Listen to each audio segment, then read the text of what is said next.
जय श्री कृष्ण। आज पुरुषोत्तम मास का 26वां दिन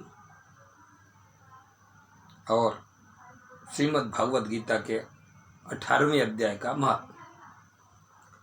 श्री पार्वती जी ने कहा, भगवान आपने 17वें अध्याय का महात्म बतलाया, अब 18वें अध्याय के महात्म का वर्णन कीजिए। श्री महादेव जी ने कहा, गिरि नंदिनी चिन्मय आनंद की धारा बहाने वाले 18वें अध्याय के पावन महात्म को, जो वेद से भी उत्तम है, श्रवण करो। यह संपूर्ण शास्त्रों का सर्वस्व, कानों में पड़ा हुआ रसायन के समान तथा संसार के यातना जाल को छिन्न भिन्न करने वाला है। सिद्ध पुरुषों के लिए यह परम रहस्य की वस्तु है। इसमें अविद्या का नाश करने की पूर्ण क्षमता है। यह भगवान विष्णु की चेतना तथा सर्वश्रेष्ठ परम पद है। इतना ही नहीं, यह विवेकमयी लता का मूल, काम क्रोध और मद को नष्ट करने वाला, इंद्र आदि देवताओं के चित्त का विश्राम मंदिर तथा सनक सनंदन आदि महायोगियों का मनोरंजन करने वाला है। इसके पाठ मात्र से यमदूतों की गर्जना बंद हो जाती है।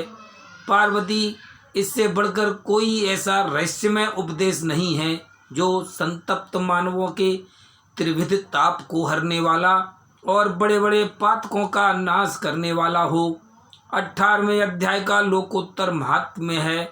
इसके संबंध में जो पवित्र उपाख्यान है, उसे भक्ति पूर्वक सुनो। उसके श्रवण मात्र से जीव समस्त पापों से मुक्त हो जाता है।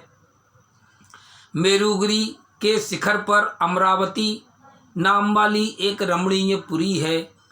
उसे पूर्व काल में विश्वकर्मा ने बनाया था। उस पुरी में देवताओं द्वारा सेवित इंद्र शची के साथ निवास करते थे। एक दिन वे सुखपूर्वक बैठे हुए थे। इतने ही में उन्होंने देखा कि भगवान विष्णु के दूतों से सेवित एक अन्य पुरुष वहां आ रहा है। इंद्र उस नवागत पुरुष के तेज से तिरस्कृत होकर तुरंत ही अपने मणिमय सिंहासन से मंडप में गिर पड़े। तब इंद्र के सेवकों ने देवलोक के साम्राज्य का मुकुट इस नूतन इंद्र के मस्तक पर रख दिया। फिर तो दिव्य गीत गाती हुई देवांगनाओं के साथ सब देवता उनकी आरती उतारने लगे। ऋषियों ने वेद मंत्रों का उच्चारण करके उन्हें अनेक आशीर्वाद दिए। गंधर्वों का ललित स्वर में मंगलमय गान होने लगा। इस प्रकार इस नवीन इंद्र को 100 यज्ञों का अनुष्ठान किए बिना ही नाना प्रकार के उत्सवों से सेवित देखकर पुराने इंद्र को बड़ा विस्मय हुआ। वे सोचने लगे, इसने तो मार्ग में न कभी पौंसले बनवाए हैं, न पोखरे खुदवाए हैं और न पथिकों को विश्राम देने वाले बड़े बड़े वृक्ष ही लगवाए हैं। अकाल पड़ने पर अन्नदान के द्वारा इसने प्राणियों का सत्कार भी नहीं किया है। इसके द्वारा तीर्थों में सत्र और गांवों में यज्ञ का अनुष्ठान भी नहीं हुआ है। फिर इसने यहाँ भाग्य की दी हुई ये सारी वस्तुएं कैसे प्राप्त की हैं? इस चिंता से व्याकुल होकर इंद्र भगवान विष्णु से पूछने के लिए प्रेम पूर्वक क्षीर सागर के तट पर गए और वहां अकस्मात अपने साम्राज्य से भ्रष्ट होने का दुख निवेदन करते हुए बोले कि हे लक्ष्मीकांत, मैंने पूर्व काल में आपकी प्रसन्नता के लिए 100 यज्ञों का अनुष्ठान किया था। उसी के पुण्य से मुझे इंद्र पद की प्राप्ति हुई थी, किंतु इस समय स्वर्ग में कोई दूसरा ही इंद्र अधिकार जमाए बैठा है।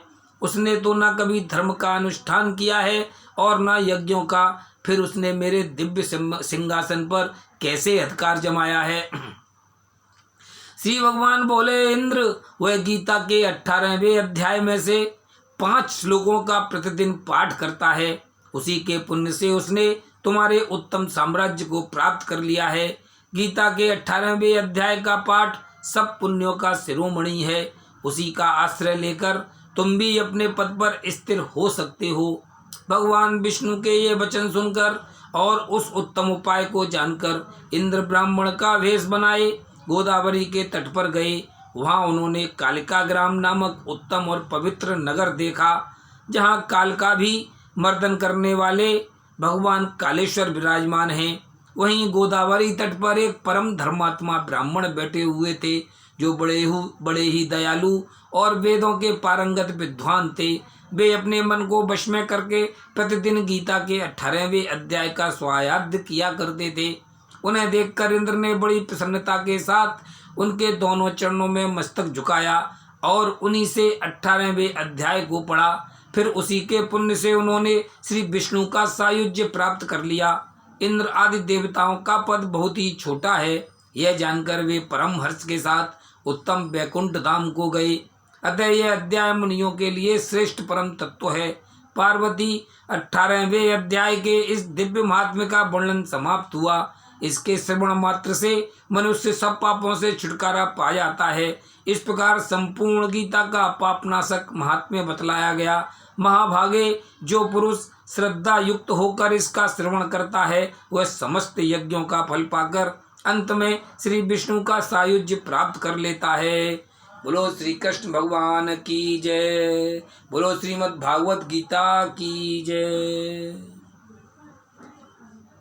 आज आपने श्रीमद् भागवत गीता के आखिरी 18वें अध्याय का महात्म्य सुना। कल मैं इस अध्याय का पठन करूंगा। श्रीमद् भागवत गीता के समस्त अध्यायों के महात्म्य और अध्याय सुनने के लिए मेरे YouTube चैनल को सब्सक्राइब करें, वीडियोस को शेयर करें, लाइक करें। धन्यवाद।